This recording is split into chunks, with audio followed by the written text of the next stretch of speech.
5వ అధ్యాయము 8వ వచనం. ఎవరైనా చదవండి.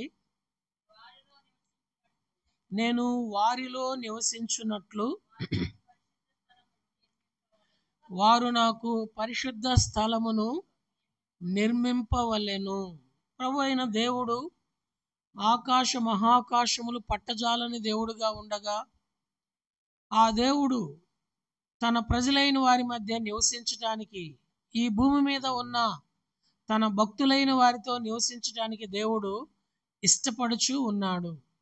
అందుకనే ఐగుప్తు యొక్క దాస్యములో నుంచి విమోచించబడిన దేవుని ప్రజలైన వారు 430 సంవత్సరాలు వారు మగ్గిపోయిన తరువాత తన దాసుడైనటువంటి దైవజనుడైన మోషేని వారి యొద్దకు పంపించి అహరోను సహకారముతో ఐగుప్తు యొక్క దాస్యములో నుంచి వారిని విమోచించి వారి కొరకే వాగ్దాన భూమిని సిద్ధపరిచి ఆ వాగ్దాన భూమిలోనికి వారిని తీసుకొని పోయే సమయంలో ఆ కానాను యాత్రలో అరణ్యములో 40 సంవత్సరాలు వారు ఉన్నప్పుడు వారి మధ్య దేవుడు నివసించడానికి ఇష్టపడి ప్రత్యక్షపు గుడారపు నమూనా దైవజనుడైన మోషేకి దేవుడు ఇస్తా వచ్చినాడు. పాత నిబంధన గ్రంథంలో ఉన్నటువంటి ప్రత్యక్షపు గుడారపు నమూనా, అందులో ఉన్నటువంటి ఉపకరణములన్నీ క్రొత్త నిబంధన గ్రంథంలో ఉన్నటువంటి ప్రభువైన యేసుక్రీస్తు వారికి పోలికగా ఉన్నది. పాత నిబంధన గ్రంథంలో ఉన్నటువంటి ఆ ఛాయ క్రొత్త నిబంధనలో ఉన్నటువంటి ప్రతిరూపముగా యేసుక్రీస్తు వారు మనకుంటూ ఉన్నాడు. ఈ ప్రత్యక్షపు గుడారము 3 భాగాలుగా విభజించబడి ఉన్నది. వాటిలో మొదటి భాగము ఆవరణం, రెండవ భాగము పరిశుద్ధ స్థలం, మూడవ భాగము అతి పరిశుద్ధ స్థలం. ఈ ప్రత్యక్షపు గుడారములో లోపట 7 ఉపకరణాలు ఉంటూ ఉన్నాయి. ఆవరణములో మొదట బలిపీఠము, రెండవదిగా గంగాళము, పరిశుద్ధ స్థలములో మొదట దీపస్తంభము, రెండవదిగా సముఖపు రొట్టెలు బల్ల, మూడవదిగా ధూప వేదిక. అతి పరిశుద్ధ స్థలములో మొదటిదిగా అడ్డతెరలు, ఆ తర్వాత మందసము. మందసములో మరలా 3 ఉంటాయి. అహరోను చేతి కర్ర, మన్నా కలిగిన బంగారు పాత్ర, ఆ తర్వాత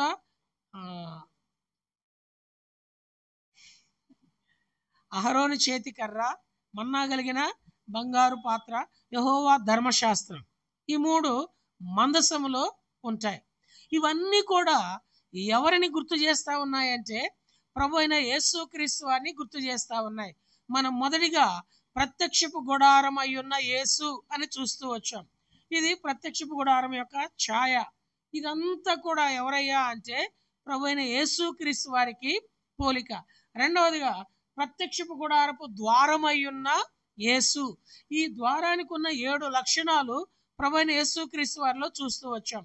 మూడవదిగా మనము పోయిన వారం ఏం జ్ఞాపకం చేసామంటే ప్రత్యక్షపు గుడారంలో ప్రవేశించగానే బలిపీఠం.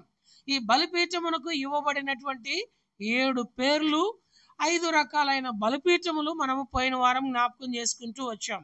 ఈ రోజున ఈ బలిపీఠము యేసుక్రీస్తు వారికి ఏ రీతిగా పోలికగా ఉన్నది, ప్రత్యక్షపు గుడారములో బలిపీఠము యేసుక్రీస్తు వారికి ఏ రీతిగా పోలికగా ఉన్నది అనేది దాదాపు చాలా పోలికలు ఉన్నాయి. మనకున్న సమయ హద్దుబాటులను బట్టి 7 పోలికలు మాత్రం జ్ఞాపకం చేసుకుంటాం. బలిపీఠం అయ్యున్న యేసు. చూడండి, నిర్గమాకాండము 27వ అధ్యాయం మొదటి 4 వచనాలు లేక 5 వచనాలు బలిపీఠమును గురించి వ్రాయబడుతూ వచ్చింది. ఎవరైనా చదవండి. 5 మూరల పొడుగు, 5 మూరల వెడల్పును బలిపీఠమును తుమ్మకర్రతో నీవు చేయవలెను. ఆ బలిపీఠము చచ్చౌకముగా నుండవలెను. దాని ఎత్తు 3 మూరలు, దాని 4 మూలలను దానికి కొమ్ములను చేయవలెను. దాని కొమ్ములు దానితో ఏకాంతముగా ఉండవలెను. దానికి ఇత్తడి రేకు పొదిగింపవలెను. దాని బూడిద ఎత్తుటకు కుండలను, గరిటెలను, గిన్నెలను, ముండ్లను, అగ్ని పాత్రలను చేయవలెను. ఈ ఉపకరణములన్నీ ఇత్తడితో చేయవలెను. మరియు వల వంటి ఇత్తడి జల్లెడ దానికి చేయవలెను. ఆ వల మీద దాని 4 మూలలను 4 ఇత్తడి ఉంగరములను చేసి ఆ వల బలిపీఠము నడిమి వరకు చేరునట్లు దిగువను బలిపీఠము గట్టు క్రింద దానిని ఉంచవలెను. ఇదంతా బలిపీఠమును గురించి తెలియజేయబడినది. ఇక్కడ ఉన్నటువంటి బలిపీఠమును గురించి తెలియజేయబడుతూ వచ్చినటువంటి దేవుని యొక్క నియమం, దేవుని యొక్క కట్టడ. ఇప్పుడు ఆ బలిపీఠము యేసుక్రీస్తు వారికి ఏ రీతిగా పోలికగా ఉన్నది అనేది 7 విషయాలు చూస్తే, మొదటిగా ఈ బలిపీఠం దేనితో చేయాలంట? ఈ బలిపీఠం దేనితో చేయాలంట? మొదటిగా తుమ్మకర్రతో చేయాలా, తుమ్మకర్రతో చేయాలా. ఈ తుమ్మకర్ర ఎవరికి పోలికయ్యా అంటే ప్రభు అయిన యేసుక్రీస్తు వారికి పోలిక. ఇప్పుడు మనకు కనబడుతున్న ఈ తుమ్మ చెట్లు లాంటి తుమ్మకర్ర కాదు. మన మధ్య ఉన్నటువంటి తుమ్మకర్రలు ఎలా ఉంటదయ్యా అంటే చక్క నల్లగా ఉంటది. కానీ ఈ అరణ్యములో దేవుడు మోషే ద్వారా తెలియజేయబడినటువంటి ఈ మందసానికి మన్నించండి, ఈ ప్రత్యక్షపు గుడారంలో ఉన్న బలిపీఠానికి వాడబడినటువంటి తుమ్మకర్ర ఎలాంటిదయ్యా అంటే తెల్లనిది. అది అరణ్యములో పుడుతుంది, అరణ్యంలో పుడుతుంది. అది యేసుక్రీస్తు వారికి పోలికగా ఉన్నది. తుమ్మకర్ర కూడా, ప్రతి చెట్టు కూడా భూమిలో నుంచి పుట్టినదే. అలాగే యేసుక్రీస్తు వారు కూడా భూమి మీద పుట్టిన వానిగా ఉన్నాడు. ఇదేం జ్ఞాపకం చేస్తుందంటే మానవ సంబంధమైన సామాన్యమైన జీవితాన్ని జ్ఞాపకం చేస్తూ ఉంది. చూడండి, యేసుప్రభువు వారు కూడా ఎలా పుట్టినాడు అంటే యెషయా గ్రంథము 53వ అధ్యాయము 2వ వచనం. యెషయా గ్రంథము 53వ అధ్యాయము 2వ వచనం. లేత మొక్క వలెను, ఎండిన భూమిలో మొలిచిన మొక్క వలెను అతడు ఆయన ఎదుట పెరిగెను. యేసుక్రీస్తు వారు ఎండిన భూమిలో మొలిచిన మొక్క, లేత మొక్క. అరణ్యములో వారికి దొరికే ఈ తెల్ల తుమ్మకర్ర లేత మొక్కగా అరణ్యములో పెరుగుతుంది. సామాన్యంగా మన మధ్య ఇది ఈ ఉపకరణానికి వాడిన తుమ్మకర్ర ఇక్కడ పెరిగేది కాదు, అరణ్యములో పెరిగేది. యేసుక్రీస్తు వారు కూడా బైబిల్లో వ్రాయబడినటువంటి మాట ఏమిటయ్యా అంటే ఎండిన భూమిలో మొలిచిన మొక్క వలె ఉన్నాడు. అందుకనే ప్రభువారి గురించి ఆ దైవజనుడైనటువంటి యెషయా ఆయన భూమి పంట అని చెప్పినాడు. చూడండి అన్నమాట, యెషయా గ్రంథం 4వ అధ్యాయం 2వ వచనం. యెషయా గ్రంథం 4వ అధ్యాయము 2వ వచనం. ఆ దినమున యెహోవా చిగురు మహిమయు భూషణమునగును, ఇశ్రాయేలులో తప్పించుకొనిన వారికి భూమి పంట అతిశయాస్పదముగాను శుభలక్షణముగాను ఉండును. ఈ భూమి పంట ఎవరయ్యా అంటే ప్రభువైన యేసుక్రీస్తు వారు. ఆయన ఎండిన భూమిలో లేత మొక్క వలె నీ కొరకు నా కొరకు మన కొరకు ఆయన మొలిచినాడు. ఆ తుమ్మకర్ర ఏ రీతిగా తెల్లగా ఉంటుందో యేసుక్రీస్తు వారు కూడా ఆ రీతిగా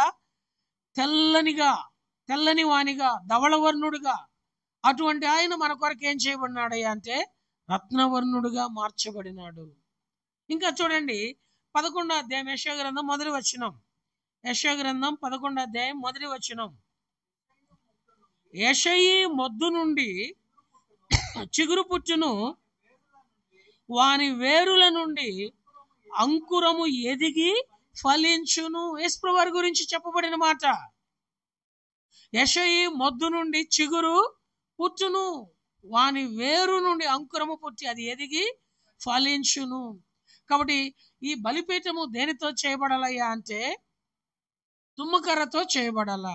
యేసుక్రీస్తు వారు కూడా ఆ తుమ్మకర్రకు పోలికగా ఆయన కూడా మన కొరకే ఈ లోకంలో ఎండిన భూమిలో మొలిచిన లేత మొక్క వలె జన్మించి ఎదిగి ఆయన ఆ బలి పశువుగా మన కొరకు చేయబడతా వచ్చినాడు. రెండవది, ఈ బలిపీఠము ఈ తుమ్మకర్రతో చేయబడిన దానికి లోపట బయట దేనిని పొదిగించాలయ్యా అంటే ఇత్తడిని. ఎందుకంటే బలి పశువుగా వధించబడినటువంటి ఆ పశువును అగ్నితో దహించి వేస్తున్నప్పుడు ఈ అగ్నికి మిగిలినది ఏది కూడా తాళుకోలేదు. ఉదాహరణకి బంగారాన్ని పొదిగించామనుకోండి, బంగారము కొంత వేడిమి వరకే తట్టుకుంటుంది.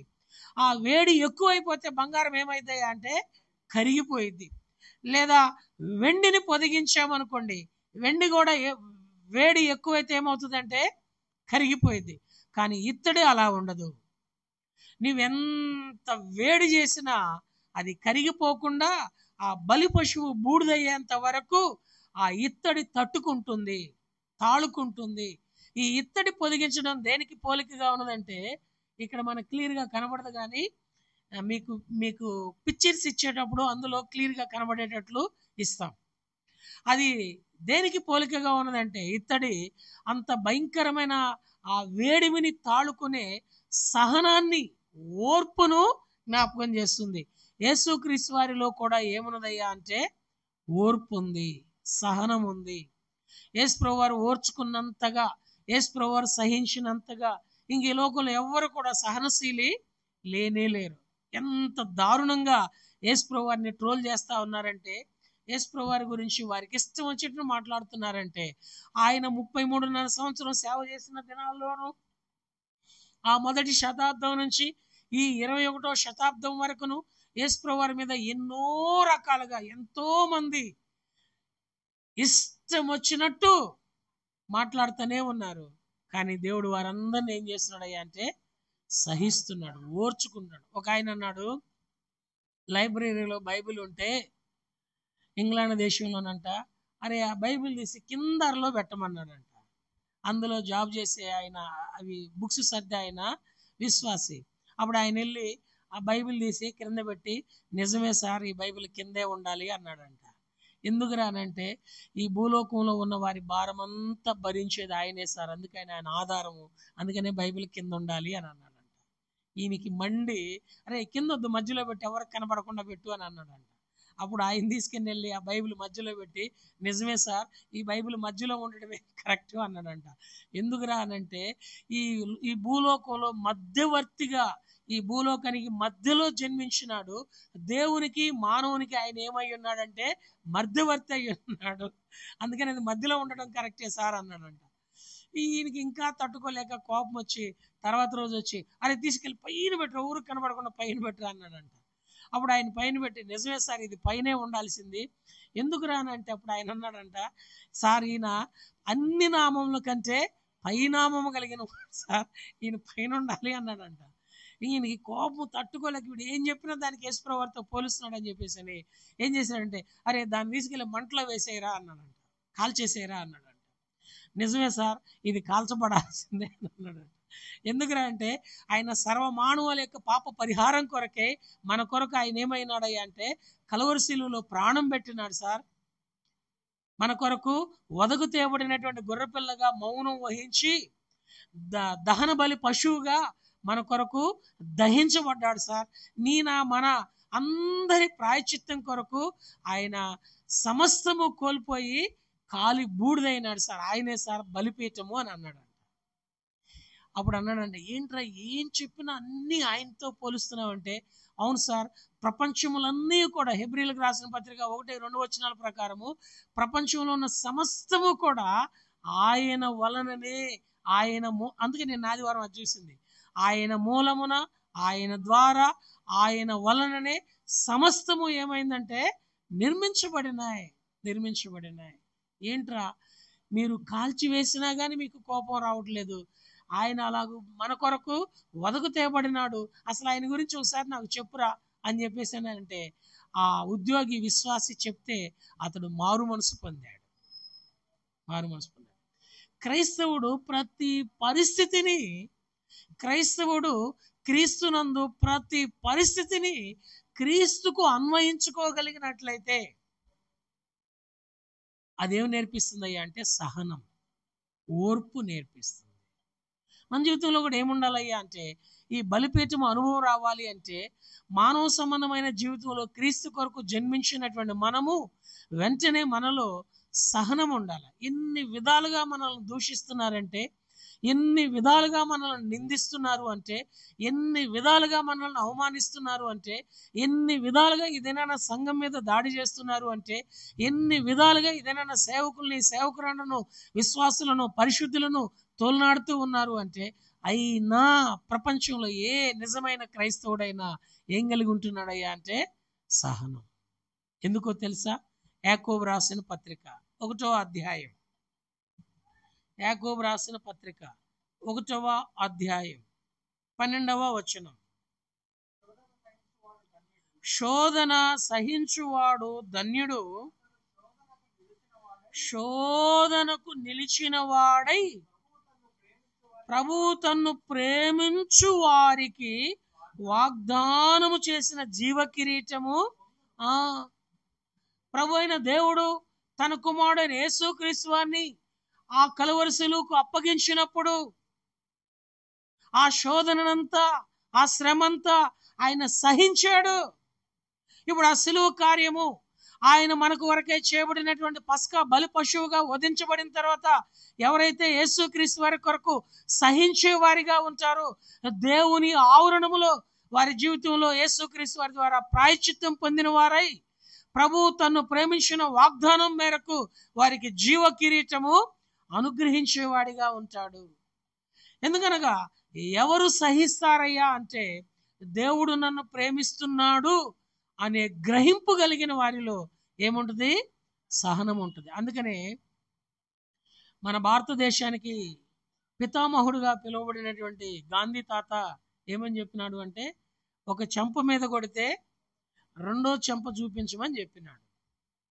ఎక్కడి నుంచి ఆ సత్యాన్ని నేర్చుకున్నాడు అంటే, ఈ పరిశుద్ధ గ్రంథమైన బైబిల్ నుంచి ఆ సత్యాన్ని నేర్చుకున్నాడు. బైబిల్ నుంచి ఆ సత్యాన్ని నేర్చుకున్నాడు.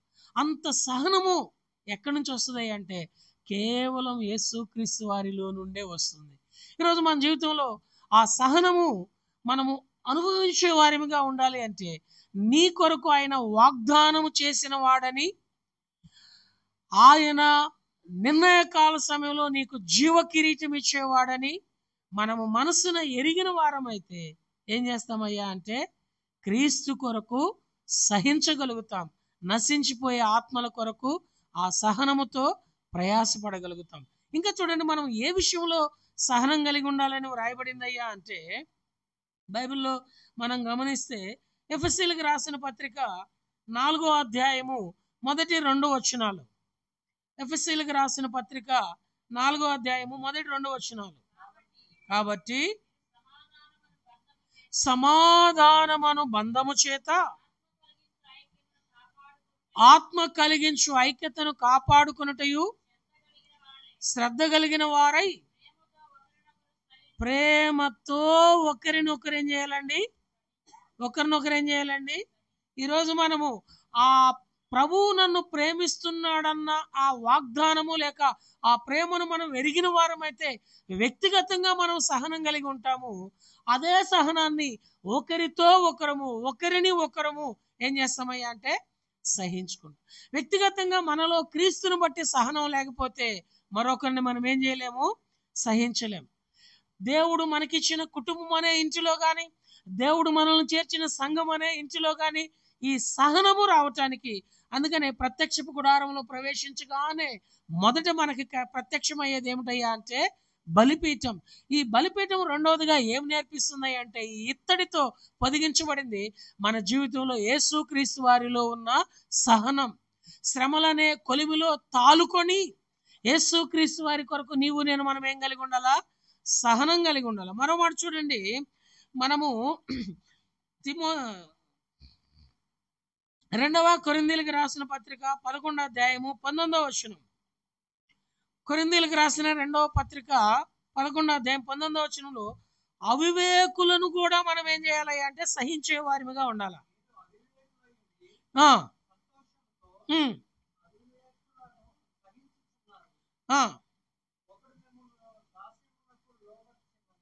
చాలు అవివేకులను మనం ఏం చేయాలయ్యా అంటే సహించే వారిగా ఉండాలి. కొంతమందికి జ్ఞానం ఉండదు, వివేకం ఉండదు, వివేకము లేని వారిగా వ్యవహరిస్తూ ఉంటారు. వారిని కూడా క్రీస్తునందు జ్ఞానము పొందిన మనము అట్టి అవివేకులను గనక సహించి వారికి సత్య సువార్తను గనక తెలియజేయగలిగినట్లయితే వారు రక్షణలోనికి వస్తారు. ఆ వచ్చి నేను చదివినప్పుడు నాకేం ఆలోచన వచ్చేదంటే, డిగ్రీ చదువుకునే దినాల్లో రోడ్ల మీద కొంతమంది పిచ్చి వాళ్ళలాగా తిరుగుతూ ఉంటారు. బాగా జుట్టు ఎరబోసుకుని ఎంత ఉండలు గట్టిపోయి పిచ్చి వాళ్ళలాగా తిరుగుతూ ఉంటారు. మేము డిగ్రీ చదివేటప్పుడు మా కాలేజీకి వెళ్ళేటప్పుడు రోజు ఒక ఆయన ఎదురు వస్తా పోతా ఉంటాడు.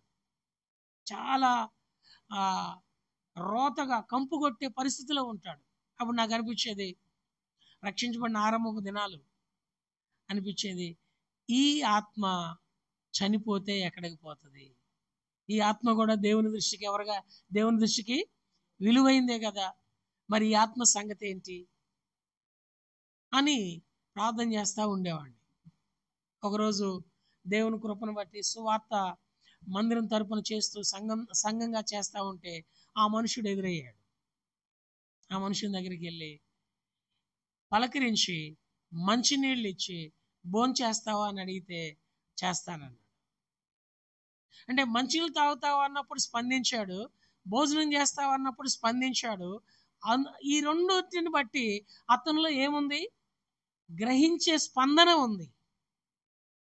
తర్వాత అతని గురించి తెలుసుకుంటా ఉంటే ఆ దినాల్లోనే ఆయన MA గోల్డ్ మెడలిస్ట్, బ్రాహ్మణ కుటుంబంలో జన్మించాడు, ఉన్నతమైన విద్యను అనుభవించాడు.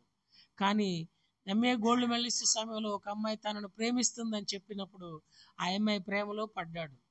విచారం ఏంటంటే కొన్ని దినాలు ఇతనితో ఆ ప్రేమ అనే ఆట ఆడేసి ఆమె వెళ్ళిపోయి వేరే వాడిని పెళ్లి చేసుకుంది. ఆ బాధ భరించలేక ఇతనికి పిచ్చెక్కి వీధుల్లో పిచ్చోళ్ళ తిరుగుతా ఉన్నాడు. అందుకని ఎప్పుడు కూడా దేవుని ప్రేమలో మనముంటే ఈ లోకపు మాయ అనే ప్రేమలో మనము దహించుకొని పోము. క్రీస్తు నిన్ను ప్రేమించిన సంగతి మనం ఎరిగితే క్రీస్తు కొరకు ఎప్పుడు ఎక్కడ ఎలాగూ మనం జీవించాలో అలాగూ జీవింపజేస్తూ దాని కొరకు సహనం నేర్పిస్తాడు, దాని కొరకు ఓర్పు నేర్పిస్తాడు.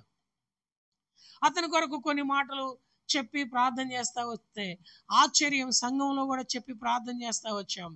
కొన్ని నెలలకు దేవుడు అతను దర్శించాడు, మారు మనసు పొందాడు, మందిరానికి వచ్చాడు, అతనికి శుభ్రంగా స్నానం చేయించాం. ఒక 6 నెలల వ్యవధిలో చచ్చిపోయాడు. అప్పటికే వయసు పెద్దదైంది, చచ్చిపోయాడు. మన దగ్గర విక్టర్ అనే బ్రదర్ నెల్లూరు నుంచి DSC ప్రిపరేషన్ కోసం వచ్చాడు. విక్టరు, అరవింద్, ఇంకా వాళ్ళ రూమ్లో కూడా మనము యూత్ మీటింగ్ పెట్టాం. దాదాపు 37 మంది తీర్మానం చేసుకున్నారు. లాస్ట్ డిసెంబర్ నెలలో మనం సువార్త చేసి రాత్రికాలం మీటింగ్లు అయిపోయిన తర్వాత వారు ఇంటికి వెళ్ళే సమయంలో రాత్రి 1 గంట అవుతుంది ఒక్కొక్క రోజు అన్నీ చూసుకుని వెళ్ళేటప్పుడు. ఒక ఆయన మన విజయవాడ పట్టణంలోనే భిక్షాటన చేసుకుంటూ రాత్రిపూట నడి రోడ్డు మీద మోకరించి ప్రార్థన చేసుకుంటా ఉన్నాడు. అతని దగ్గరికి విక్టరు, ఇంక అతనితో ఉన్న అరవింద్ కూడా ఉండొచ్చు. అతని దగ్గరికి వెళ్ళి మాట్లాడినప్పుడు ఎవరికి ప్రార్థన, ఆయన ఇంగ్లీష్లో మాట్లాడుతున్నాడు, తెలుగు సరిగా రాదు, మంచి ఎడ్యుకేటెడ్ పర్సన్. విక్టర్ అతనితో మాట్లాడుతూ వస్తే నేను యేసు ప్రభువుకి ప్రార్థన చేస్తున్నానని అన్నాడు. సమాజం దృష్టిలో వాళ్ళు ఎవరయ్యా అంటే పిచ్చోళ్ళు, వివేకం లేని వాళ్ళు, జ్ఞానం లేని వాళ్ళు. అయితే వారి కొరకు కూడా మనం ప్రార్థన చేస్తా ఉన్నప్పుడు ఆ వివేకం లేని వారి కొరకు కూడా మనము బలిపీఠమై ఉన్న యేసుక్రీస్తు వారి వలె ఆయనను పోలి. అందుకనే 1 కొరింథీయులకు రాసిన పత్రిక 1వ అధ్యాయం 27, 28లో 26 నుంచి చూస్తే లోకంలో జ్ఞానులైన వారిని సిగ్గుపరచడానికి ఆయన ఎవరిని? వెర్రివారిని. ఈ భిక్షాటన చేసే వాళ్ళలో చాలా మంది వెర్రివారిగా, పిచ్చివారిగా ఉంటారు. అయితే ఆత్మ కూడా దేవునికి అమూల్యమైనదే. ఆ ఆత్మ కొరకు కూడా ఆయన దహన బలి పశువుగా వదకు తేబడినాడు. ప్రతి ఆత్మ కొరకు ఆయన కలువరి శిలువలో కొరడా దెబ్బలను సహించినాడు. నా ఇంటిలో ఏ ఒక్కరు కూడా విడువబడడానికి వీలు లేదు. అందుకొరకు నీవు నేను మనం ఎంతైనా సరే వారి కొరకు సహించుకొని ఏం చేయాలా? ప్రార్థన చేస్తూ ఉండాలి. ఆ ప్రభువైన యేసుక్రీస్తు వారికి అప్పచెప్పుకుంటూ ఉండాలి. దేవుని ఇంట్లో కూడా సహించుకునే వారిగా ఉండాలి. ఎందుకు సేవకుడు చేతగానోడు అనుకుంటారా? చాలా స్థలాల్లో సేవకుల్ని ఎంతగా అంటే అంతగా అయినా వాళ్ళు ఎందుకు సహించుకుంటున్నారంటే బలిపీఠం యొక్క అనుభవంలో ఆ బలిపీఠమై ఉన్న యేసుక్రీస్తు వారు వారిలో కార్యం చేసినాడు గనక. అలాగే పరిశుద్ధులను కూడా సువార్తకు వెళుతున్నప్పుడు విస్తారంగా బూతులు తిడతా ఉంటారు. వాళ్ళు ఎందుకు సహించుకుంటున్నారయ్యా అంటే యేసుక్రీస్తు వారి యొక్క సహనము వారిలో. ఇంకోటి చూడండి, మనం సహించుకోవాల్సింది 2వ కొరింథీయులకు రాసిన పత్రిక 1వ అధ్యాయం 6వ వచనం. కొరింథీయులకు రాసిన పత్రిక రెండవ పత్రిక 1:6. మేము శ్రమ పొందినను మీ ఆదరణ కొరకును మీ రక్షణ కొరకును పొందుదుము.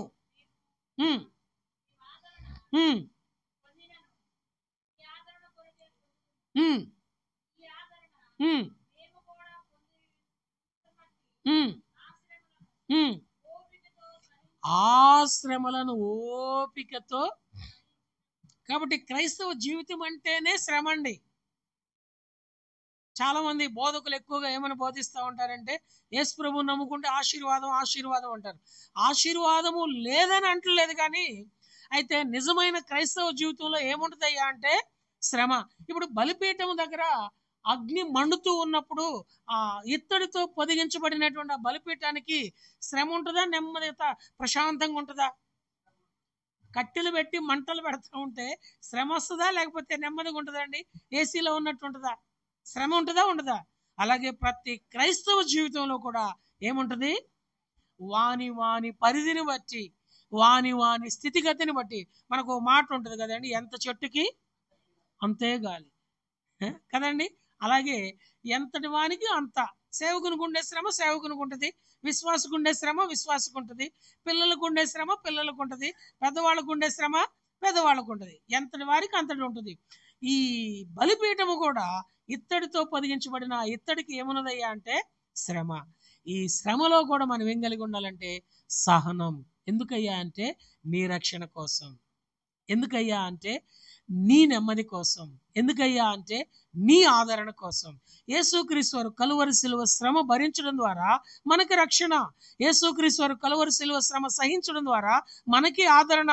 యేసుక్రీస్తు వారు కలువరి శిలువ శ్రమ సహించడం ద్వారా మనకి ఆశీర్వాదం, మనకి మోక్ష భాగ్యం. అలాగే బలిపీఠం దగ్గర ఆ ఇత్తడి పొదిగించబడినటువంటి ఆ బలిపీఠము అగ్ని వేడిమికి ఏం కలిగి ఉందయ్యా అంటే సహనం. 3 విషయాలు చూసాం సహనం గురించి. మొదటిది ఏ విషయంలో? వ్యక్తిగతంగా మనం సహనం కలిగి ఉండాలి. యేసుక్రీస్తు వారు అలాగూ సహించి ఉన్నాడు. రెండోది అవివేకుల విషయంలో సహనం కలిగి ఉండాలి. యేసుప్రభువు వారు కూడా అలా సహించి ఉన్నారు. ఆయన భోంచేస్తే ఏమన్నారు? ఒరే ఈయన తిండిపోతురా అన్నాడు. ఆయన భోంచేయకపోతే ఏమన్నాడు? ఈయన తిన్నడరా అని అన్నాడు కదండి. ఆయన అద్భుతాలు చేస్తే ఏమన్నాడు? వీడు దెయ్యాల వలన చేస్తున్నాడేమో అని అన్నాడు. ఏం చేసినా కానీ ఆయన ఏం చేశాడంటే అవివేకంతో మాట్లాడుతూ వచ్చారు. ఆయన వారిని కూడా ఏం చేశాడు? సహించాడు. అలాగే సర్వమానవుల యొక్క ప్రాయశ్చిత్తార్థం కొరకు ఆయన శ్రమను సహించాడు. మన జీవితంలో కూడా వ్యక్తిగతంగా సహనం కలిగి ఉండాలా. సర్వ సమాజములో, ఇంట్లోనైనా సంఘంలోనైనా సర్వ సమాజంలోనైనా అవివేకంతో ఉన్నవారు, మూర్ఖంతో ఉన్నవారు, ఆవేశంతో ఉన్నవారు, అంధత్వంలో ఉన్నటువంటి వారు, అనాలోచనలో ఉన్నటువంటి వారి కొరకు దేవుని పిల్లలముగా సహనము కలిగి ఉండాలా. కలుగుతున్న శ్రమలలో కూడా మనము సహించే వారిగా ఉండాలి. బైబిల్ గ్రంథం కిందున్న బైబిలే, మధ్యలో ఉన్న బైబిలే, పైన ఉన్న బైబిలే, కాల్చివేసిన బైబిలే. మూర్ఖులు తెలియక ఏం చేస్తున్నారంటే కాల్చేస్తా ఉన్నారు. నీ కొరకు అలాగా ఆయన దహించబడ్డాడు, వదకు తీసుకుని రాబడినాడు. ఆయనలో ఏమున్నదయ్యా అంటే ప్రేమ. ఈ బలిపీఠం రెండోది ఇత్తడి సహనాన్ని జ్ఞాపకం చేసింది. ఆ సహనముకు నిలువుటెత్తు ఉదాహరణ ఎవరయ్యా అంటే యేసుప్రభువు వారు. ఆ సహనము కొనసాగించేది ఎవరయ్యా అంటే యేసుప్రభువుని అంగీకరించిన పిల్లలు, తన పిల్లలు. మూడోది చూస్తాం రండి. ఈ బలిపీఠము ఏమై ఉన్నదయ్యా అంటే నిర్గమాకాండం 29వ అధ్యాయం 37వ వచనం. నిర్గమాకాండము 29వ అధ్యాయము 37వ వచనం. 7 దినములు నీవు బలిపీఠము నిమిత్తము ప్రాయశ్చిత్తము చేసి దానిని పరిశుద్ధపరచవలెను. ఆ బలిపీఠము అతి పరిశుద్ధముగా ఉండును. ఆ బలిపీఠమునకు తగులనది అంతయు ప్రతిష్ఠితమగును. ఎంత చక్కని మాట అంటే మూడో తలంపు ఈ బలిపీఠము చుట్టూ 7 రోజులు ప్రదక్షిణం చేయాలా. ఈ బలిపీఠము కొరకు మనం ఏం చేయాలయ్యా అంటే ప్రాయశ్చిత్తం చేయాలా. అప్పుడు అదేమవుతుందంటే పరిశుద్ధపరచవలెను. ఈ పరిశుద్ధతకు ఏది తగిలినా గాని అదేమవుతుందండి, ప్రతిష్ఠితం అవుతుంది, పరిశుద్ధతలోనికి రాగలుగుతుంది. మూడో తలంపు బలిపీఠము దేనికి పోలికగా ఉన్నదయ్యా అంటే పరిశుద్ధతకు పోలికగా ఉన్నది. ఇంకో 2-3 వచనాలు చూడండి. అదే నిర్గమాకాండము 30వ అధ్యాయం 10వ వచనం. మరియు అహరోను సంవత్సరమునకు ఒక్కసారి ప్రాయశ్చిత్తార్థమైన పాప పరిహారార్థ బలి రక్తము వలన దాని కొమ్ములు నిమిత్తము ప్రాయశ్చిత్తము చేయవలెను. మీ తరతరములకు సంవత్సరమునకు ఒకసారి అతడు దాని నిమిత్తము ప్రాయశ్చిత్తము చేయవలెను. అది యెహోవాకు అతి పరిశుద్ధం. ఏదయ్యా అంటే బలిపీఠము దేవునికి అతి పరిశుద్ధమైనది. మన కొరకు ప్రాయశ్చిత్తం చేసేది, మన సమస్త కల్మషమును కడిగి పవిత్రపరిచేది ఆ బలిపీఠము ప్రభువైన యేసుక్రీస్తు వారి యొక్క సిలువ కార్యము సర్వ మానవాళిని పరిశుద్ధతలోనికి తీసుకుని వస్తుంది. ఆ దినాల్లో అయితే అహరోను యాజకుడు సంవత్సరానికి ఒకసారి అతి పరిశుద్ధ స్థలంలోనికి వెళ్ళి ఈ బలిపీఠం మీద ప్రోక్షించబడినటువంటి ఆ దహన బలి పశువు యొక్క బూడిదను అతి పరిశుద్ధ స్థలంలోనికి తీసుకుని వెళతాడు. ఈ దినానైతే దేవుడు తన కుమారుడైన యేసుక్రీస్తు వారిని సర్వ మానవాళి కొరకు, అందులో నిన్ను నన్ను తన వారి కొరకు ప్రాయశ్చిత్తార్థపు బలి పశువుగా కలవరి శిలువలో వదకు తేబడడం ద్వారా మన జీవితానికి పరిశుద్ధత ఆపాదించబడినది. ఎప్పుడైతే ఆ సిలువ యొద్దకు మనం వస్తామో, ఆ సిలువ కార్యం యొద్దకు మనం వస్తామో, ఆ సిలువ దృశ్యమును మనం అనుభవించే వారిగా ఉంటామో మన జీవితంలో పరిశుద్ధత పెరుగుతూ ఉంటుంది. ఏ ఒక్క భక్తుడు ఏ ఒక్క రోజులో పరిశుద్ధుడు కాడు కూడా. దినదినము సిలువయ్యున్న యేసుక్రీస్తునందు, సిలువ కార్యమునందు, ఆ పరిశుద్ధ వాక్యమందు మనము హత్తుకొనడం ద్వారా ఆ పరిశుద్ధతలోనికి రాగలదు. ఇంకో మాట చూడండి. ఇదే నిర్గమాకాండము 40వ అధ్యాయము 10వ వచనం. నిర్గమాకాండము 40వ అధ్యాయము 10వ వచనం. దహన బలిపీఠమునకు అభిషేకము చేసి ఆ పీఠమును ప్రతిష్ఠింపవలెను. అప్పుడు ఆ పీఠము అతి పరిశుద్ధమగును. బలిపీఠము గురించి చూడండి ఎంత స్పష్టంగా వ్రాయబడిందంటే, ఈ బలిపీఠం ఎలాంటిదయ్యా అంటే పరిశుద్ధమైనది మరియు అతి పరిశుద్ధమైనది. ఉదాహరణ చూడండి.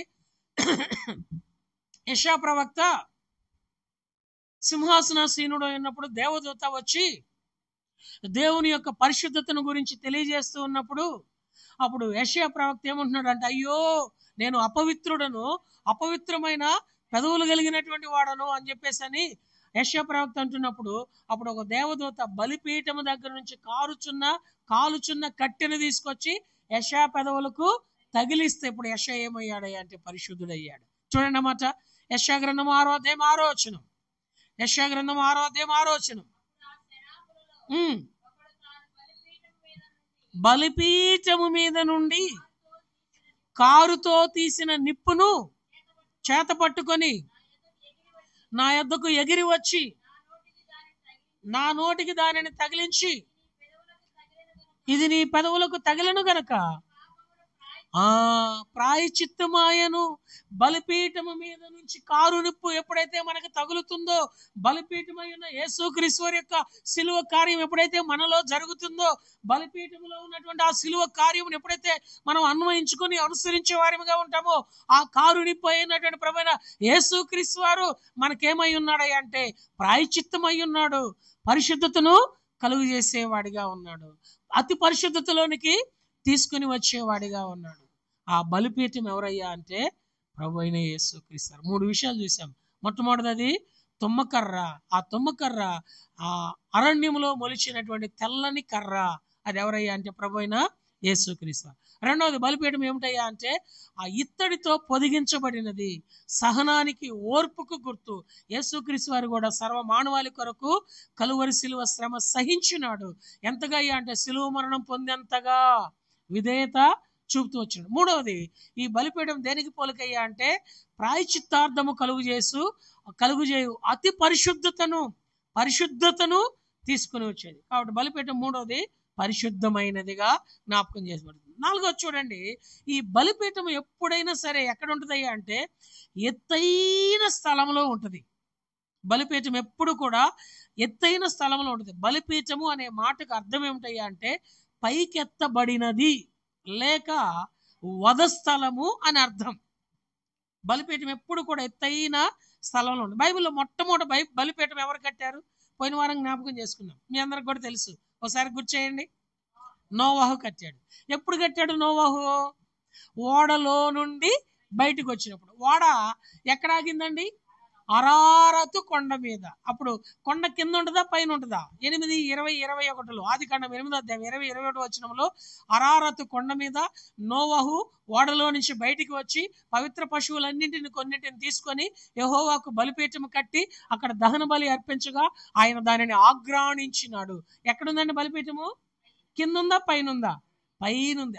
అలాగే ఆదికాండం 22వ అధ్యాయంలో కూడా అబ్రహాముకి దేవుడు చెప్తున్నాడు, నేను నీకు చూయించు మోరియా పర్వతం మీదకి వెళ్ళి నువ్వు అక్కడ ఏం చేయాలా?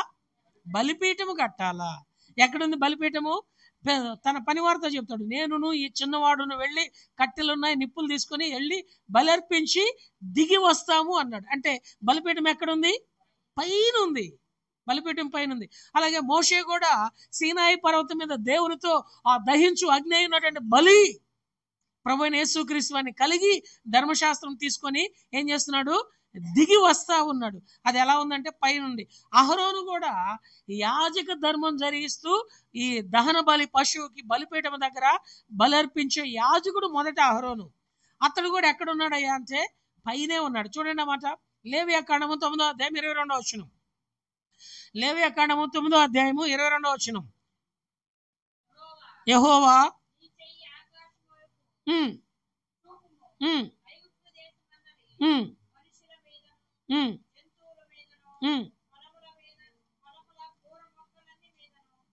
లేవియాకాండము 9వ అధ్యాయము 22వ వచనం.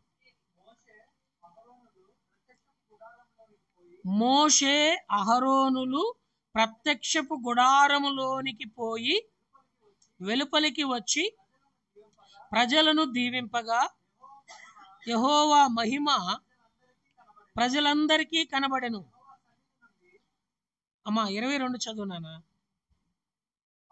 అప్పుడు అహరోను పాప పరిహారార్థ బలిని, దహన బలిని, సమాధాన బలిని అర్పించి ప్రజల వైపునకు తన చేతులెత్తి వారిని దీవించిన తరువాత ఎక్కడికి వచ్చాడు?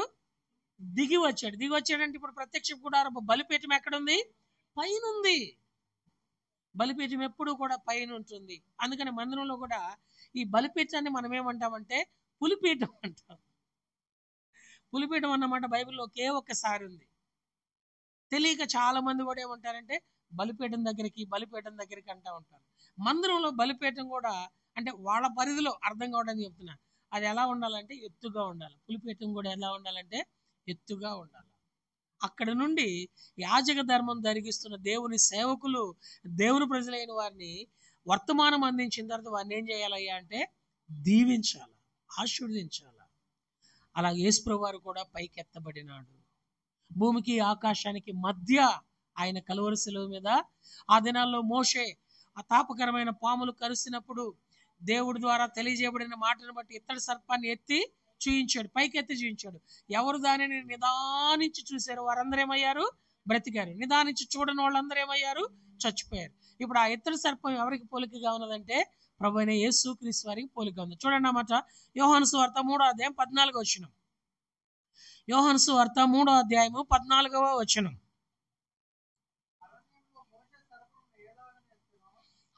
అరణ్యములో మోషే సర్పమును ఎలాగూ ఎత్తెనో అలాగే విశ్వసించు ప్రతి వాడును నశింపక ఆయన ద్వారా నిత్య జీవం పొందినట్లు మనుష్య కుమారుడును ఎత్తబడెను. కాబట్టి బలిపీఠము యేసుక్రీస్తు వారికి పోలిక. 4వ తలంపు బలిపీఠము ఏమై ఉన్నదయ్యా అంటే ఎత్తైన స్థలములో లేక పైకి ఎత్తబడినది. బలిపీఠము పైకి ఎత్తబడిన లేదా రెండవ అర్థం ఏమిటయ్యా అంటే వధించబడిన స్థలం. యేసుక్రీస్తు వారు కూడా వధించబడినాడు. యేసుక్రీస్తు వారు కూడా పైకెత్తబడినాడు. అందుకని అదే ఛాయ వరల్డ్ వైడ్గా మెడికల్ డిపార్ట్మెంట్ వాళ్ళు వాళ్ళకి లోగో ఒకటి ఏర్పాటు చేసుకుంటారు. ప్రతి వారు ఒక్కొక్క డిపార్ట్మెంట్ లేక ఒక్కొక్క సంస్థ వాళ్ళు వాళ్ళకి సంబంధించిన సింబాలిక్ లోగో ఏర్పాటు చేసుకుంటారు. ఇప్పుడు మెడికల్ డిపార్ట్మెంట్కి ఎలాంటి లోగో ఉండాలా? సామాన్యంగా ఆలోచిస్తే ఒక సిరంజి కానీ, లేకపోతే ఒక దూది ముక్క కానీ, ఓ సెలైన్ బాటిల్ కానీ కదండి, ఇవే కదా ఉండాల్సింది. వాళ్ళు వాడే మెటీరియల్ ఏదో ఒకటి ఉండాలా, అంతే కదా యోమన్నా? తెలుగు గల వాళ్ళు చేసే పని అదే కదా.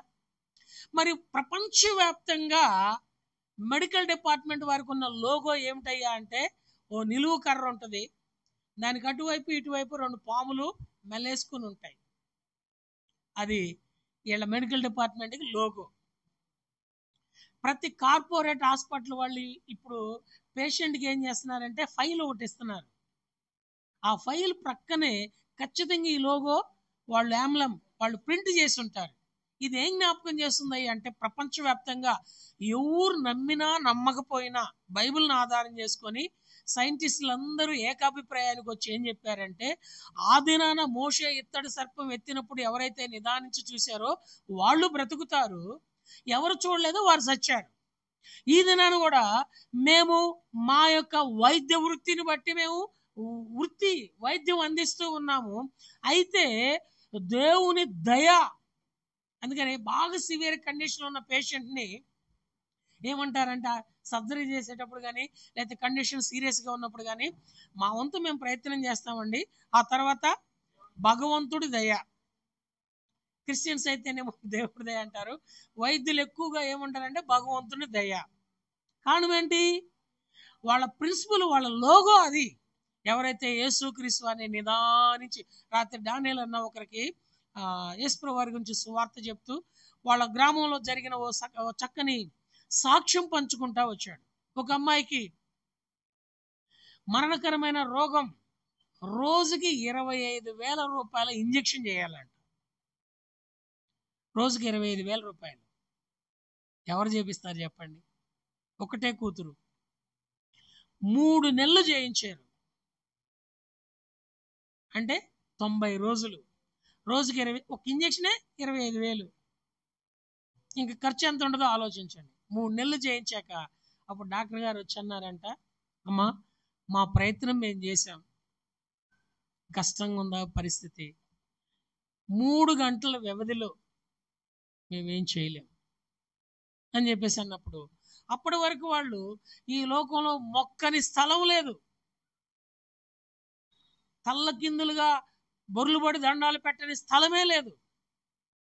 అప్పుడు ఆ తల్లికి ఆ తండ్రికి ఒక ఆలోచన వచ్చిందంట, అరే అన్నీ మొక్కాము, ఎన్నెన్నో పూజలు చేసాం, ఒక్కరు కూడా మనల్ని ఆదుకోలేదు, ఒక్కరి దగ్గరికే మనం వెళ్ళలేదు, ఏ దిక్కు లేనివాడికి ఎవరి దిక్కు?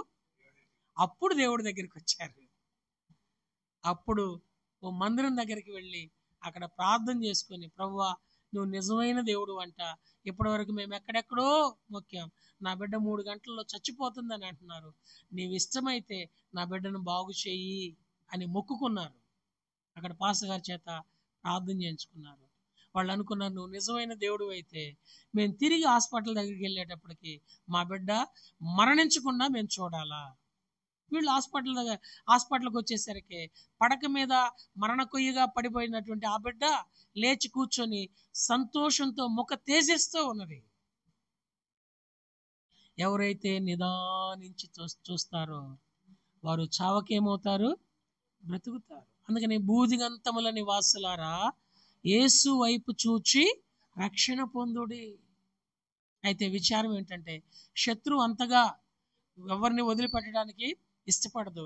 ఈ బిడ్డ బాగైంది, చక్కగా ఇంటికి వెళ్ళారు, సంతోషంగా ఉన్నారు, మళ్ళీ ఆమెకి ఏదో పీడకాలు వచ్చి మళ్ళీ ఆ విగ్రహారాధన చేయడానికి, ఆ మొక్కుబడి చేయడానికి, మళ్ళా ఆ పిచ్చి పనులు చేయడానికి వెళతా వచ్చారు. అప్పుడు దానియేలు అన్న హెచ్చరించాడంట, ఇన్ని పనులు చేశారు మీరు, మీ బిడ్డ చావు బతుకుల్లో ఉంటే ఎవరూ మొక్కుకోలేదు, ఎవరూ ఆదరించలేదు, మళ్ళా ఎందుకు ఆ పని చేస్తారు, ప్రమాదం పొంచి ఉంటుంది, జాగ్రత్తగా ఉండండి అని. అన్నకు తెలియకుండా వాళ్ళు ఏం చేశారంటే ఇది చేస్తానే ఉన్నారు, అది కూడా చేస్తానే ఉన్నారు. యేసు ప్రభు దగ్గరికి వచ్చారు, మళ్ళీ ఆ కాని కార్యాలు చేస్తానే ఉన్నారు. ఆశ్చర్యం ఏమిటయ్యా అంటే, ఒక నెల రోజుల తర్వాత దానియేలు అన్నకు ఎదురుగా ఒక శవం వస్తా ఉంది. ఎవరిదబ్బా అనుకుంటా ఉంటే పోయి చూస్తే ఆ అమ్మాయిది. ఎంత భయంకరం అంటే, ఎవరు నిదానించి చూస్తారో వారు బ్రతుకుతారు. ఈ బలిపీఠమైన ప్రభువైన యేసుక్రీస్తు వారు సర్వమానవాళి యొక్క పాప పరిహారం నిమిత్తం మాత్రమే కాకుండా మరణం యొక్క బంధకాల నుంచి వారిని విమోచించి నిత్య జీవంలోనికి తీసుకుని రావడానికి ఆయన నీ కొరకే నా కొరకే భూమికి ఆకాశానికి మధ్య 2 కోయిలపై 3 రేట్ల మీద వేలాడదీయబడి ఎత్తబడినాడు. ఎవరైతే ఆయన వైపు విశ్వాసంతో చూడగలుగుతారో వారు బ్రతుకుతారు. అందుకనే మత్తయి యోహాను సువార్త 5:24 ఈ నా మాట విని దాని ప్రకారం చేయువాడు తీర్పులోనికి రాక మరణములో నుండి జీవములోనికి దాటవేయబడి ఉన్నాడు. తర్వాత వారిని ఆదరించడానికి సేవకులను తీసుకొని దానియేలుని వెళ్ళి వాళ్ళకి మరలా కొన్ని దేవుని వాక్యాలు చెప్పిన తర్వాత అప్పుడు కనువిప్పు కలిగి వాళ్ళిద్దరు కుమారులు వాళ్ళు తిరిగి దేవుని దగ్గరికి వచ్చారు. అందుకని పెద్దలు ఒక సామెత చెప్తారు, చేతులు కాలేక ఆకులు పట్టుకుంటే ఉపయోగం ఏముంది? జరగాల్సిన నష్టం జరిగాక నువ్వు కనువిప్పు కలిగితే కొన ఊపిరితో నరకం నుంచి తప్పించబడతావేమో, కానీ దేవుని ద్వారా వచ్చే ఆశీర్వాదాన్ని పొందలేవు. ఇప్పటికి కూడా చాలా మంది ఏమనంటారయ్యా అంటే, ఆ సాగు పోయేటప్పుడు యేసు ప్రభువా నన్ను కనికరించంటే నరకం నుంచి తప్పించబడతానికి చాలు అనుకుంటారు. ఇది దానివల్ల నీకు ఉపయోగం ఏముంది? రేపు 1000 ఏళ్ల పరిపాలనలో దేవుని ప్రజలైన వారు ఏలుబడి చేస్తూ ఉంటే నువ్వు దాసుడిగా ఉంటావా? ఏలికగా నువ్వు ఉండాలని దేవుడు కోరుతుంటుంటే అక్కడ ఇంకా దాసులుగా ఉంటావా?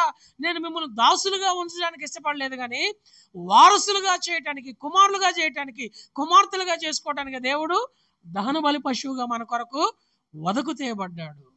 ఎప్పుడు కూడా 7 ఏండ్ల గొర్రెపిల్ల పెండ్లి విందులో కానీ 1000 ఏండ్ల భూమి మీద పరిపాలనలో కానీ యుగ యుగాలు ఉండే దేవుని రాజ్యంలో కానీ తన పిల్లలైన వారు బలిపీఠం యొక్క అనుభవంలోనికి వచ్చి ఏలికలుగా ఉండాలని దేవుడు కోరుతున్నారే తప్ప దాసులుగా ఉండాలని. దీపం ఉండగానే ఇల్లు చక్కబెట్టుకోమంటారు. యేసుక్రీస్తు వారు దహన బలి పశువుగా నీ కొరకు నా కొరకు ఎత్తబడి నిన్ను కూడా తల ఎత్తేవాడిగా చేస్తున్నాడు. ద్వితీయోపదేశకాండం 28వ అధ్యాయం మనం చూస్తే నిన్ను పైవానిగా ఉంచుతానే గాని కిందవానిగా ఉంచు. నువ్వు తలగా ఉంటావే గాని తోకగా ఉండవు. కారణం ఏంటంటే ప్రభువైన యేసుక్రీస్తు వారు బలిపీఠము పైకి ఎత్తబడినది. 4 విషయాలు చూసాం. మొట్టమొదటిది, అది తుమ్మకర్రతో చేయబడినది. యేసు ప్రభువారు కూడా తుమ్మకర్ర అయ్యి మన కొరకు భూమిలో మొలిచినాడు. రెండవది, అది ఇత్తడి సహనంతో పోల్చబడింది. యేసు ప్రభువారు కూడా సహనం కలిగి ఉన్నాడు. మూడవది, అది పరిశుద్ధమైనది, అతి పరిశుద్ధమైనది. యేసు ప్రభువారు కూడా పరిశుద్ధుడు, అతి పరిశుద్ధుడు. ఆయన పిల్లలైన వారిని కూడా పరిశుద్ధుడిగా ఉండమని కోరినాడు. నాలుగవది, అది పైకెత్తబడినది. యేసు ప్రభువారు కూడా పైకెత్తబడిన వాడిగా ఉండి నిన్ను నన్ను ఆ తలగా లేక ఏలికగా ఉంచాలని కోరుతున్నాడు. ఐదవది చూస్తాం రండి. ఈ బలిపీఠానికి ఏమున్నాయా అంటే కొమ్ములు ఉన్నాయి. ఈ బలిపీఠం నిన్న మనం చూసాం కదండి, కొమ్ములు ఉన్నాయి. 27వ అధ్యాయంలో చూసాం కదా. ఈ కొమ్ము ఏం చేస్తుంది? 118వ కీర్తన 27వ వచనం, 118వ కీర్తన 27వ వచనం.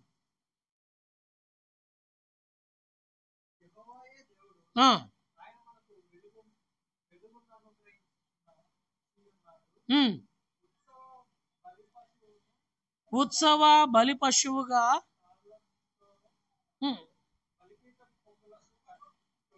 బలిపీఠము కొమ్ములకు కట్టుడి. చాలు చాలు చాలు చాలు 118వ కీర్తన 27వ వచనంలో ఏమని వ్రాయబడిందంటే, యెహోవాయే దేవుడు, ఆయన మనకు వెలుగును అనుగ్రహించి ఉన్నాడు. ఉత్సవ బలి పశువులను త్రాళ్లతో బలిపీఠపు కొమ్ములకు కట్టుడి. ఈ బలిపీఠానికి 4 వైపులా ఏముంటాయి అంటే 4 కొమ్ములు ఉంటాయి. ఈ కొమ్ములకి వదకు తీసుకొచ్చే బలి పశువుని దానికి కట్టాల. ఈ కొమ్ము ఏం జ్ఞాపకం చేస్తుందంటే బైబిల్లో దాదాపుగా చాలా సంగతులు తెలియజేస్తా ఉంది. టైం అయిపోతుంది కాబట్టి 5 విషయాలు జ్ఞాపకం చేస్తా. కొమ్ము బలానికి గుర్తు. కొమ్ము దేనికి గుర్తు అండి? బలానికి గుర్తు. ఆ తర్వాత రెండవది, కొమ్ము రక్షణకు గుర్తు. మూడవది, కొమ్ము అతిశయానికి గుర్తు. నాలుగవది, కొమ్ము విజయానికి గుర్తు. ఐదవది, కొమ్ము అభిషేకానికి గుర్తు. ఆ బలిపీఠపు కొమ్ములకు వధించే పశువుని కట్టాలి. ఎవరా బలిపీఠం అయ్యా అంటే ప్రభు అయిన యేసుక్రీస్తు వారు. ఎవరా వదకు తేబడిన బలి పశువు అంటే ప్రభు అయిన యేసుక్రీస్తు వారు. మన కొమ్మై ఉన్న యేసు మనకేమై ఉన్నాడు అంటే బలం. కొమ్ము దేనికి గుర్తు అండి? మొదటిది బలానికి గుర్తు. యేసు ప్రభు వారు ఎవరు? మనకు బలమై ఉన్న దేవునికి స్తోత్రగానము చేయడని 81వ కీర్తన మొదటి వచనంలోను, కీర్తన 18లోను దావీదు అంటాడు కదా, యెహోవా నా బలము. రెండవది, ఈ కొమ్ము దేనికి గుర్తయ్యా అంటే రక్షణకు గుర్తు. కీర్తన 21లో ఆ కొమ్ము మనకు రక్షణకర్త అయి ఉన్నాడు. మూడవది, ఈ కొమ్ము దేనికి గుర్తయ్యా అంటే అతిశయం. యేసు ప్రభువే, పౌలు గారు అంటారు, సిలువే నా అతిశయం, అతిశయానికి గుర్తు. నాలుగవది, ఈ కొమ్ము దేనికి గుర్తయ్యా అంటే విజయానికి గుర్తు. యేసు ప్రభు వారు ఆ సమస్తం మీద విజయాన్ని పొందినవాడు. ఐదవది, ఈ కొమ్ము దేనికి గుర్తయ్యా అంటే అభిషేకానికి గుర్తు. అభిషేక్తుడు ప్రభువైన యేసుక్రీస్తు వారే. బలిపీఠానికి కొమ్ములు 4 ఉన్నాయి. ఈ కొమ్ములు కూడా ఎలా ఉంటాయ్యా అంటే ఇట్లా లోపలికి తిరిగి ఉండవు. ఎడ్లకి కొమ్ములు లోపలికి ఉంటాయి, కానీ బలిపీఠానికి కొమ్ములు కనుక మనం గమనిస్తే బయట వైపు ఉంటాయి. ఇది బలిపీఠం అనుకోండి, కొమ్ము ఇలా ఉండదు, కొమ్ము ఇట్లా బయటికి 4 వైపులా బయటికి ఉంటాయి. గమనించి చూస్తే తర్వాత మీకు పిక్చర్స్ ఇచ్చినప్పుడు అర్థమవుతుంది. ఇది ఏం జ్ఞాపకం చేస్తుందయ్యా అంటే సర్వ మానవాళిని సమానముగా ఆయన ప్రేమించి, సర్వ మానవాళి ఎవరైతే ఆ బలిపీఠమై ఉన్న యేసును అంగీకరిస్తారో వారికి బలమును, వారికి రక్షణను, వారికి అతిశయమును, వారికి విజయమును, వారికి అభిషేకమును అనుగ్రహించేది ఈ కొమ్ము. కనుక బలిపీఠానికి ఏమున్నదయ్యా అంటే కొమ్ము. అది ఐదవది, బలాన్ని ఇస్తుంది. ఆత్మీయంగా బలహీనతలో ఉన్నా, ఆరోగ్యంగా బలహీనతలో ఉన్నా, ఆర్థికంగా బలహీనతలో ఉన్నా, మానసికంగా బలహీనతలో ఉన్నా, భవిష్యత్తు గురించి బలహీనతలో ఉన్నా, ఇట్టి బలహీనతలో మనకు బలం ఎవరయ్యా అంటే ప్రభువైన యేసుక్రీస్తు వారే. ప్రభువైన యేసుక్రీస్తు వారే. అందుకని ప్రత్యక్ష గుడారంలోనికి ప్రవేశించగానే మొదట మనకేం కనిపిస్తుంది అయ్యా అంటే బలిపీఠం కనిపిస్తుంది. ఈ బలిపీఠానికి కొమ్ములు ఉన్నాయి. ఈ కొమ్ములకి ఆ రక్తాన్ని ప్రోక్షిస్తారు. వధించబడిన రక్తాన్ని ఈ బలిపీఠానికి ఉన్న కొమ్ముల మీద ప్రోక్షిస్తారు. ఆ కొమ్ము మన ప్రభువైన యేసుక్రీస్తు. నీకు నాకు బలం, నీకు నాకు రక్షణ, నీకు నాకు విజయం, నీకు నాకు అభిషేకం, నీకు నాకు అతిశయం ఆయనే. అది ఐదవది. ఆరోజు చూస్తే 43వ కీర్తన 4వ వచనం, బలిపీఠం ఏమై ఉన్నదయ్యా అంటే అది ఆనందమై ఉన్నది. 43వ కీర్తన 4వ వచనం, అప్పుడు నేను దేవుని బలిపీఠమునొద్దకు నాకు ఆనంద సంతోషములు కలుగజేయు దేవుని యొద్దకు చేరుదును. ఎవరైతే ఈ బలిపీఠం దగ్గరకు వస్తారో దేవుడు వారికి ఏం కలుగు చేస్తాడయ్యా అంటే ఆనంద సంతోషములు. ఈ బలిపీఠం దగ్గరికి రాగానే మనకేం దొరుకుతుంది అంటే ప్రాయశ్చిత్తం, పాపానికి పరిహారం.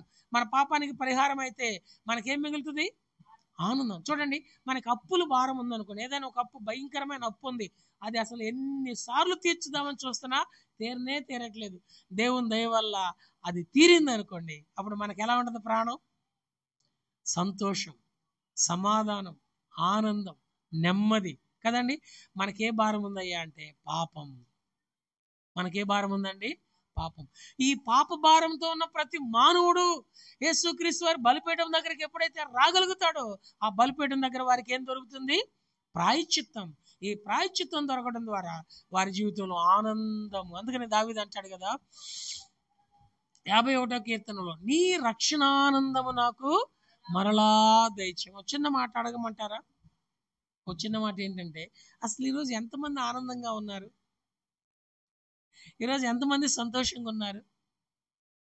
ఆయన బలిపీఠము దగ్గర మనకేం దొరుకుతుంది? ఆనంద సంతోషములు దొరుకుతున్నాయి. ఈరోజు మనం ఆనందం కోల్పోతున్నాము అంటే, ఆ సంతోషం కోల్పోతున్నాము అంటే మనం ఏ అనుభవానికి దూరంగా ఉన్నాము? బలిపీఠం యొక్క అనుభవానికి దూరంగా ఉన్నాం. చిన్న వాటికే మనం కోల్పోతూ ఉంటాం. ఉదాహరణకి బైబిల్లో యోబన్న ఉన్నాడు. యోబన్న ప్రతిరోజు తన పిల్లల కోసము దహన బలి అర్పిస్తూ ఉంటాడు కదండి. అలాంటి యోబన్నకి ఒకే రోజు యావదాస్తి పోయింది, ఒకే రోజు సంతానం అంతా పోయింది, ఒకే రోజు ఆరోగ్యం అంతా పోయింది. కానీ యోబు జీవితంలో ఏం పోలేదయ్యా అంటే రక్షణ ఆనందం, సంతోషం, ఆనందం పోలేదు. అందుకని ఏమని ప్రార్థన చేస్తున్నాడంటే, ఏమని ఆరాధన చేస్తున్నాడంటే, యెహోవా ఇచ్చెను, యెహోవా అది అలా ఆరాధన చేయడం మాత్రమే కాదు, ప్రాక్టికల్ లైఫ్లో తన భార్య తన స్నేహితులు వచ్చి ఎంతగా శోధిస్తున్నా కానీ ఇంకా నువ్వు యథార్థతను విడవవా అంటే నేను మరణమైన అవుతానే తప్ప నా యథార్థతను విడిచిపెట్టను. కారణమేంటి? యోబు, నీకు అన్ని శ్రమలు వస్తే, నీవు అంత బాధ అనుభవిస్తుంటే, అంత కడుపు కోత మిగిలితే నీకు ఎక్కడి నుంచి వచ్చింది ఆనందం అంటే ఆయన బలిపీఠం అనుభవం కలిగి ఉన్నాడు.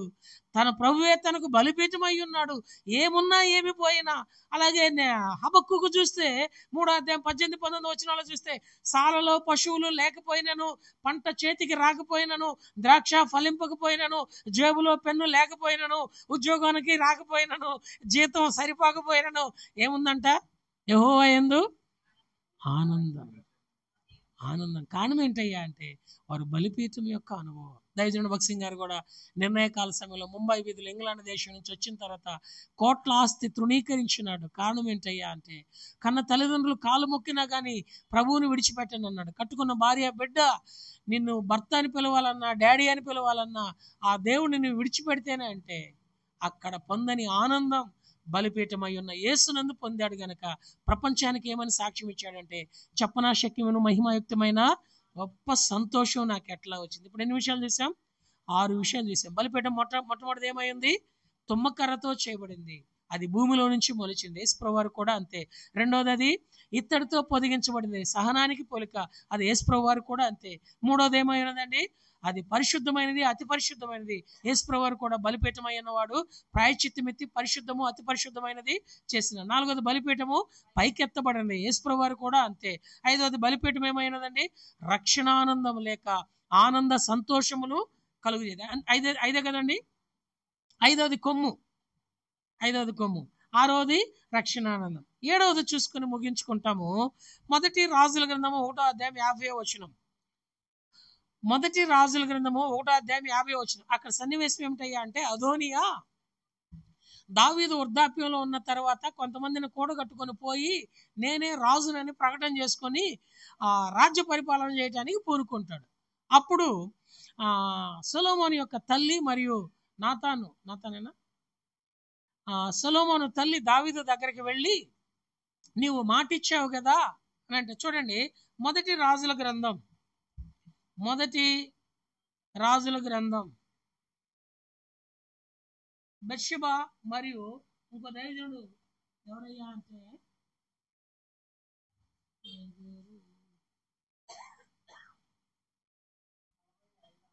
50వ వచనంలో ఆయన బలిపీఠం దగ్గరకు వస్తాడు.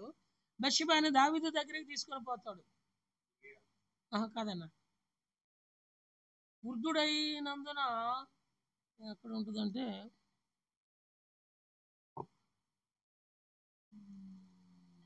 యాజకుడైన సాదోకు ప్రవక్త అయిన నాతాను, అంతే.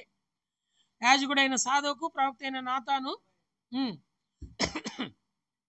టైం అయిపోయింది కాబట్టి ముగిచ్చేసేస్తున్నాం. అక్కడ అదోనియా ఏం చేస్తాడంటే తనకు తానుగా రాజుగా ప్రకటన చేసుకుంటాడు. తర్వాత దావీదు దగ్గరికి వెళ్ళి వాళ్ళు అడిగినప్పుడు, ఓ పని చేయండి, నా కంచెర గాడిదని తీసుకుని పోయి సొలొమోను దాని మీద ఊరేగించుకుంటూ తీసుకుని పోయి ఇతనే రాజుగా దావీదు ప్రకటించినాడని చెప్పండి అని చెప్పినప్పుడు, దావీదు రాజుగా ప్రకటించిన సొలొమోను రాజు అవుతాడు. రాజు అయినప్పుడు అదోనియాకి ఈ సంగతి తెలుస్తుంది.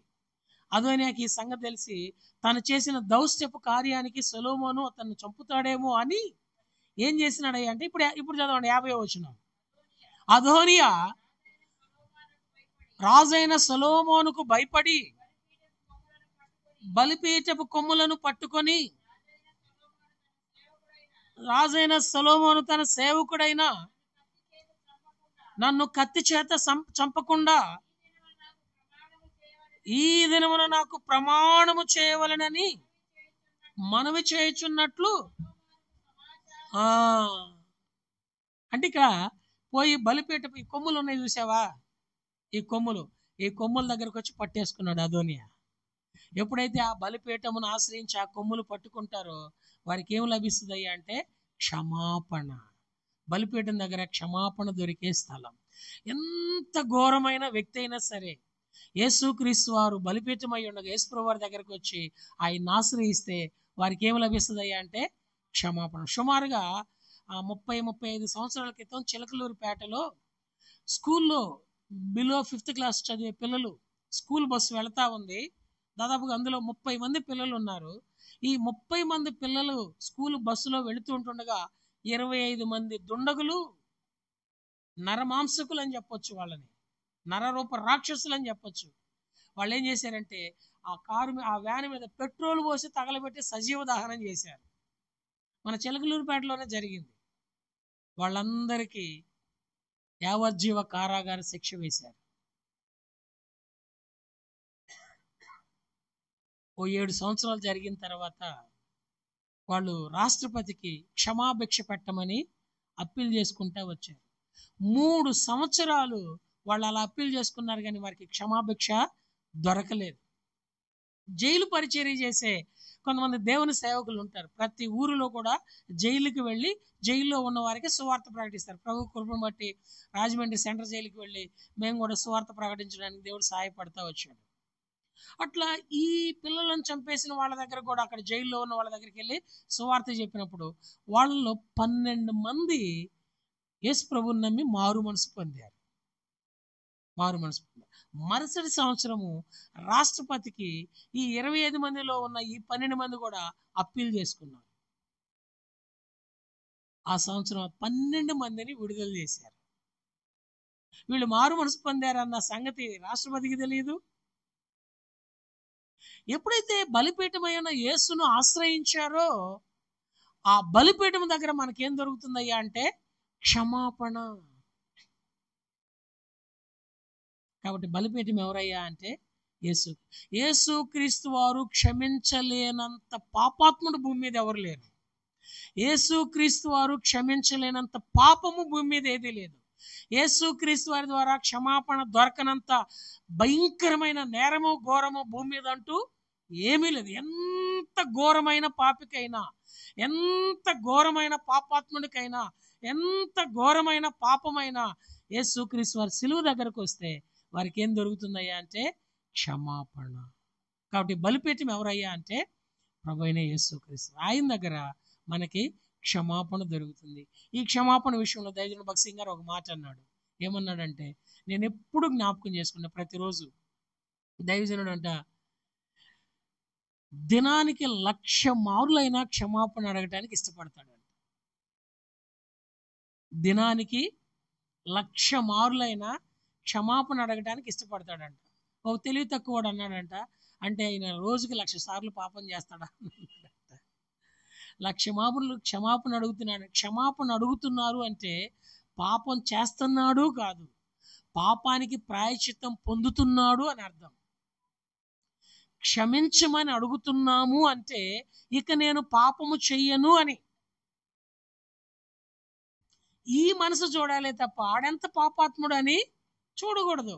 దైవజనుడు నేను దినానికి 1,00,000 మార్లు క్షమాపణ కోరుతున్నానంటే 1,00,000 మార్లు దేవుని దగ్గర ఏం చేయబడుతున్నాను? శుద్ధీకరణ. ఆ బలిపీఠము దగ్గర మనం పొందే క్షమాపణ ఎంత వేడుకుంటామో అంత పరిశుద్ధత ఆయన అనుగ్రహించేవాడిగా ఉన్నాడు. ఈ రోజున ప్రార్థన చేసే వాళ్ళని చూస్తుంటే, అంటే ఇక్కడ కాదు ఎక్కడైనా కానీ చూస్తుంటే క్షమాపణతో కూడిన ప్రార్థన కనబడుతుందండి, పశ్చాత్తాపంతో కూడిన ప్రార్థన కనబడుతుందండి, ప్రాయశ్చిత్తార్థం కొరకైన ప్రార్థన కనబడుతుందండి. ఎప్పటికైనా చూడు ఆడట్టటోడు ఈడెట్టటోడు, ఆడట్ట ఈడెట్ట, మరి ఈడేందో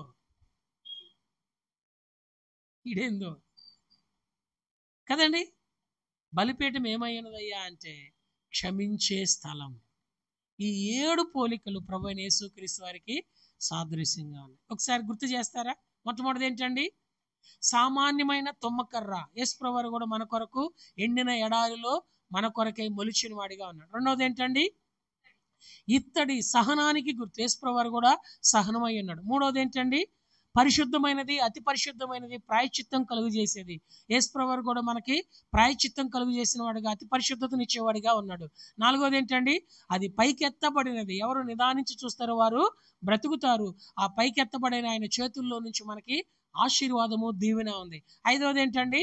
అది కొమ్ములు కలిగినది. ఈ కొమ్ము బలానికి గుర్తు, ఈ కొమ్ము రక్షణకు గుర్తు, ఈ కొమ్ము అతిశయానికి గుర్తు, ఈ కొమ్ము విజయానికి గుర్తు, ఈ కొమ్ము అభిషేకానికి గుర్తు. ఆ రోజు బలిపీఠం ఏంటండి? ఆనంద సంతోషములు అక్కడ మనకి దొరుకుతాయి. ఎవరైతే బలిపీఠం అయ్యానో యేసుక్రీస్తు వారిని ఆశ్రయిస్తారో వారికి ఆనందము, సంతోషము. ఒకవేళ రక్షించబడిన తర్వాత ఆనందం కోల్పోయిన దావీదు లాంటి వారు కూడా తిరిగి వచ్చి వేడుకొనడం ద్వారా దేవాని రక్షణానందం నాకు మరలా పుట్టిస్తా ఉంటాడు. ఆఖరిది 7వది బలిపీఠం ఏమయ్యనదయ్యా అంటే క్షమాపణ దొరికే స్థలం. క్షమాపణ దొరికే స్థలం. ప్రభువు దగ్గర మనము క్షమాపణ పొందిన వారమై, ప్రభువును బట్టి మనం కూడా క్షమించే హృదయం కలిగిన వారమై, నిత్యత్వంలో ఆయనతో పాటు ఏలుబడి చేయటానికి బలిపీఠమై ఉన్న యేసునందు ఈ 7 స్వారూప్యతలోనికి మనము మార్చబడబద్ధులమై ఉన్నాం. మన తీర్మానం ఏంటి? మోకరించండి, ప్రార్థన చేసుకుంటాం. మోకరించండి, ప్రార్థన చేసుకుంటాం. మన మధ్య ఉన్నటువంటి హక్కులు అన్న దైవ సేవకులు ప్రార్థన చేస్తారు. అమ్మాయి కట్టి.